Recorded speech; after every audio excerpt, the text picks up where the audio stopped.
Warning, this video will contain copious amounts of weeb glazing Hokuzono and also him sucking his own about getting things correct. He realizes that it's obnoxious, he just doesn't care. I hate wasted potential. That shit crushes your spirit. It really does. It's just Intro voiceover guy is absolutely correct. Lots to talk about in this action-packed chapter, so let's just get into it. Let's get talking about it. Let's not fucking waste any time. Chapter opens up with Samura, Chihiro, continuing their fight and their conversation where once again Samura just laughs off the idea of the Shinoichi even being broken. Like, the very idea of it to him is just laughable. But it's here where it's fully explained that the Enten is the only enchanted blade that Rokuhira made after the war, an enchanted blade capable of destroying the other enchanted blades. It's the kind of thing Rokuhira would think of. Now, this text fully just confirms the purpose of Enten, but it also got me thinking to myself, the Shinoichi is considered Rokuhira's masterpiece, right? The strongest enchanted blade, the blade that none of the former blade bearers from the war could even scratch, make a dent in, a blade that not even Rokuhira and Kunishigi himself could break,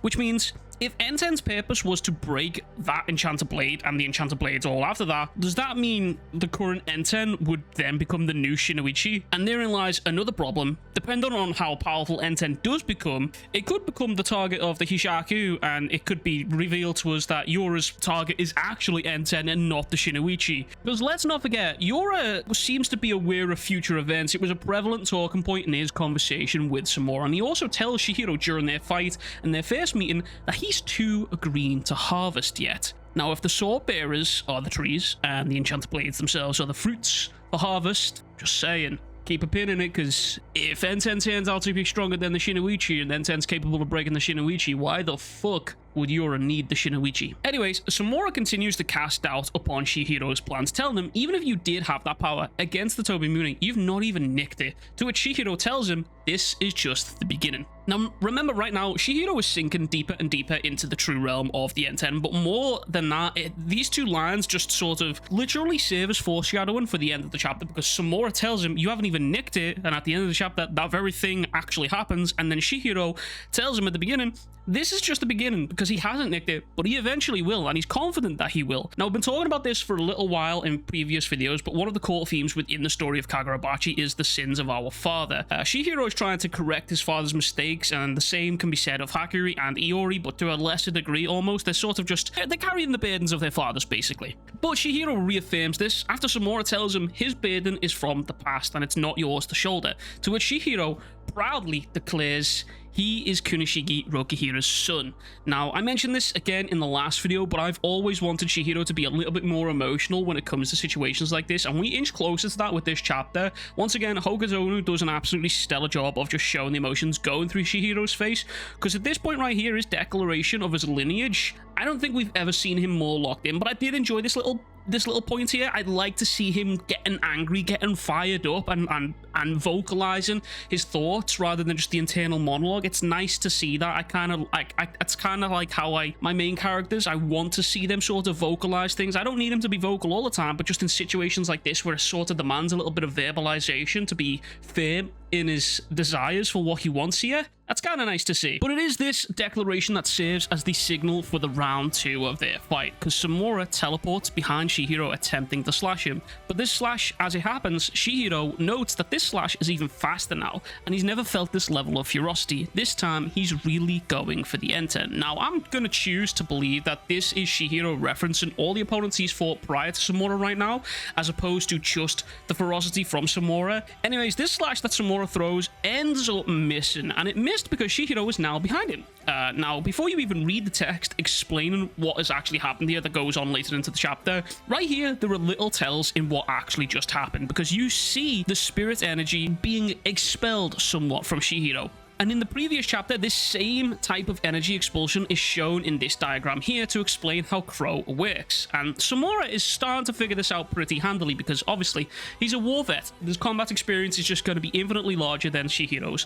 But the two continue teleporting about now as we see feathers and fish in the air. And this made me stop to think for a second. If Chihiro's version of Crow works the same way as Samura's Crow does, and we know Samura uses feathers to teleport around the place, and now we see fish here for Chihiro, does this mean Chihiro swaps via fish, or do the fish turn into feathers before the swap? Either way, why is there not just a bunch of fish flying around and before turning into feathers, or are all of the feathers all like a combination of both Samura and Chihiro's. Anyways, Samura swaps once more and is followed by Chihiro, and we can see an exclamation mark coming from Samura here, who is shocked that his theory is actually indeed correct. Quote, "It's the same as Crow. Is that the fundamental power of the Enten? Aka. It absorbed Toby Mooney's Crow without breaking the flow." And once again, Chihiro notes how he feels really synced up with Enten right now. And the panel that he shows here is in reference to the last chapter, and that panel came shortly after Chihiro notes how freely Nishiki is flowing right now, meaning Chihiro, as he's dipping further and further into his true realm, he no longer has to sort of vocally activate his abilities, or at the very least Aka, which is more than likely by design, because we see him declaring Kuro in the previous chapter, so it is possible that Aka is meant to serve as a secretive style of ability, so Chihiro's opponents are just caught off guard by their own abilities. Anyways, we see Chihiro doubling down once again on his mission to break the Shinoichi. Quote, "If I can't even scratch the Toby Mooney with Mr. Samura wielding it, breaking the Shinoichi is a far-fetched fantasy," which is where we finally get to see the compassion and emotion, not only physically across Chihiro's face, but also verbally exclaimed as he shouts at Samura, "I will show you how you can live." And I really do love this dynamic between these two, because Chihiro's fighting to free himself from the shackles of his past and avenge his dad in a way, and Samura is just shackled down by his past, unable to see any other way forward from this, the immovable object versus the unstoppable force. And it's this nice little cheeky panel here that lets you know the motivation for Samura. It's still there. He's remembering himself holding his daughter at her mother's burial. It's I fucking love Samura's character. Hi there. Hi there. Yo, so the music that you hear in the background is from a game called Expedition 33. Some of you always ask about where the music comes from. It's normally from game soundtracks. Speaking of gaming, did you know that I actually just made a second channel here where you can go and subscribe to that now? And the first video up on that channel is about Expedition 33. So go subscribe to that. Love you. Bye. Anyways, the two face up with using their respective EI white sword styles here, and Chihiro is huffing. He looks kind of gassed, but Samura is looking a lot more pissed off. He is currently the faster of the two as he fully draws his sword. And to me, it kind of somewhat looks as if Chihiro isn't fully able to draw his own blade due to the speed of Samura here. Could be completely wrong, but there is a little detail that I want to point out in these clash of swords here, and it's this little flash right here. Keep this effect in mind because it will be relevant for the end of the chapter. We'll talk about that when we get there, but this slash actually sends Chihiro flying, even disarming him of the Enten for the second time in this fight right now. And it's not for lack of trying. I mean, Chihiro had a grip so tight on this sword that he bled from the force of it being ripped from him here.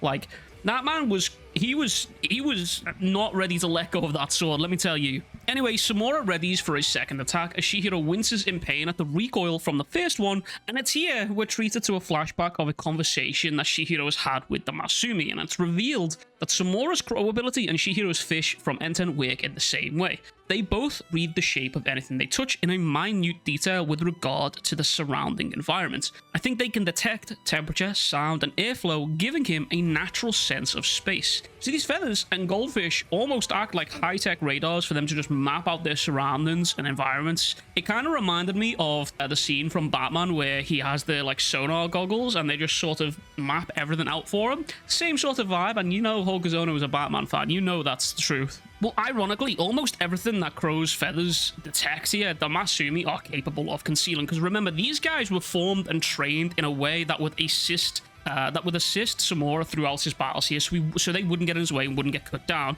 And due to this very same fact, the Masumi are able to completely and utterly surround Samura and catch him completely off guard. And it's here Ro notes that Samura just needs to focus intensely on them, and if he doesn't, they can completely vanish. Also, Ro declares that in this battle of the Enchanted Blades, we alone have the power to intercede. Power lasts about 3 seconds, I'm just saying. Slow your roll there, little brother. And as all of this is happening, Iori and her classmate finally arrive to see Chihiro and Samura are battling pretty heavily. And I actually really enjoy this little section because I am certain that this is going to set up a conversation between Iori and Samura. And I will touch on that later down the line at the end of the chapter here. But it's here where Chihiro activates the Aka ability and uses Suzaku. While this is very cool, it does confirm that Aka is capable of copying more than just one ability, because he's been using Aka to use Ro, and then now he's using Aka to use Suzaku, which means it's likely that this Suzaku was copied from here in this clash a couple of chapters ago, because this initial burst of Suzaku, Samura doesn't seem to have used it since. And we know that this is the case because his scars are no longer glowing with flames. I mean, I could be wrong, but there could be like details that I've missed here, so let me know in the comments below what you think. Anyways, this instance and this activation of Suzaku finally confirms it for Samura that Chihiro is indeed just replicating his powers here. But it's here that Ro notices Samura is feeling anxious. This gave me a little bit of chills, to be honest with you. Like, I thought this when I was reading it, but it gave me like that Sukuna vibes, you know what I mean? Like, for the first time in like thousands of years, he's feeling a bit anxious. Same sort of vibes, because Samura's been a fucking demon, you know what I mean? Like, he seems unbeatable so far, so to see him saying, you know, he's feeling anxious, and you can see it on his face too, he's kind of like, oh shit, I need to lock it the fuck in here, this kid's gonna fuck me up soon. And this is because Samura is aware of Chihiro's growing power, and he's noting that his wound it not only took flesh, but it also took bone, and he gives a time scale of how long this may take to heal, which is about 10 to 15 seconds. But Ro mentions how Samura should just simply heal his eyes, and he'd be able to handle the Masumi no questions asked, but yet he simply refuses to.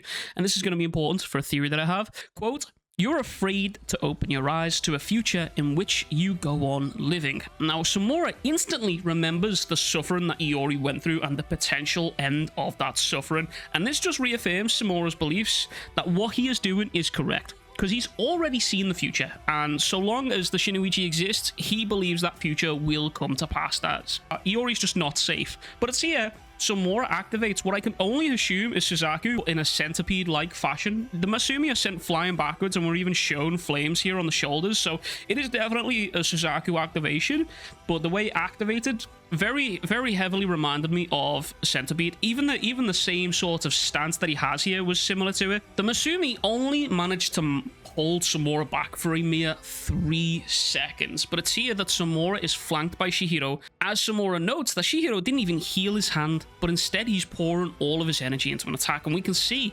ENTENS spirit energy and slight pieces of flame just trying to burst and escape from the hilt and the sheath of the sword here. And as the two clash, seemingly for the final time, we get to see Iori watching on as Chihiro tells Samura, "We don't care if we get slashed up." And we can see the ripples of the water here and the reflection for Samura and Chihiro being depicted within that reflection. And it's like Hokuzono is trying to depict the ripples across the story that this clash will actually cause, because I imagine that this fight will become somewhat similar to Sojo and Chihiro's fight in a manner that it's a fight that continues to just get referenced over and over and over again. It'll stick in the viewer's mind for a while here, but we can see the two blades clashing right here, and what seems like a chip in the blade as we see tiny pieces of what might be black blade falling down here. Now, I'm just going to throw out some predictions here for the end of this chapter. Prediction number 1, this right here of the blade and the black pieces here, it's just an effect that Hokuzono uses to show the two blades clashing. I mentioned earlier that this effect from this clash would be important because we see something similar right here in this final panel. However, I am not convinced that this is the case. It's more like a 15% possibility that this is just an effect. Prediction number 2 is the following. Chihiro will either break or chip heavily Tobimune and forcibly heal Samura's eyes with the Suzaku, taking away his sword and thus stopping his quest, but also opening his eyes and allowing him to see his daughter, and then showing him a way that he can go on living forward. Within this chapter, there's a heavy emphasis on Chihiro's wanting to show Samura that there's a better way to live here. And that's been going on for a little while now.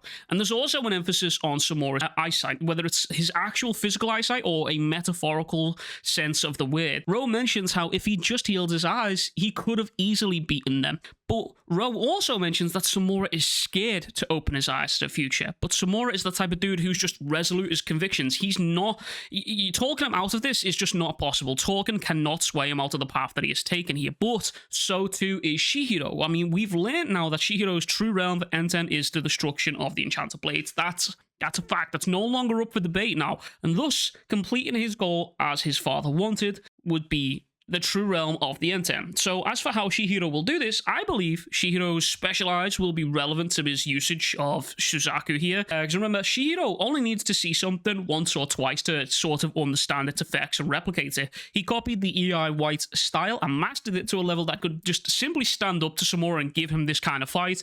And he's also seen Samura use and activate Suzaku multiple times now. And one of those times, Chihiro saw Samura putting a fucking building back together. In comparison, curing blindness in his first attempt with the Aka Suzaku could be very, very fucking doable, especially given how, if this is Chihiro's intent and goal currently, Enten's true realm is going to warp to that goal and intent. That's how these blades work. So, I am predicting Samura's blade will either be chipped or broken in a way that he can't use it in again, and his eyes will be forcibly opened via the Suzaku flames. And when they open, they'll see the determination of Chihiro, who looks just like Kunishigi, but more importantly, he'll finally see what his daughter looks like, and those two will be able to have a conversation. He'll be able to see his baby girl for the first time, and he'll be able to see a way better way of living, basically. So I'm very, very excited for what's to come here. Yeah. Also, apologies for no stream this Sunday. My internet had an outage from like fucking 4 a.m. to like 9 a.m. the next day. So as you can imagine, the household was just like a cave. So hopefully this Sunday coming, we should be back to regularly scheduled streams. It's been a bit chaotic in the Weeb household lately. Anyways, that's everything from me. Go subscribe to the gaming channel. I got more videos for that coming soon, as well as manga content coming on here soon. And I'll catch you guys all in the next one. Much fucking love. Big fucking kisses. Peace.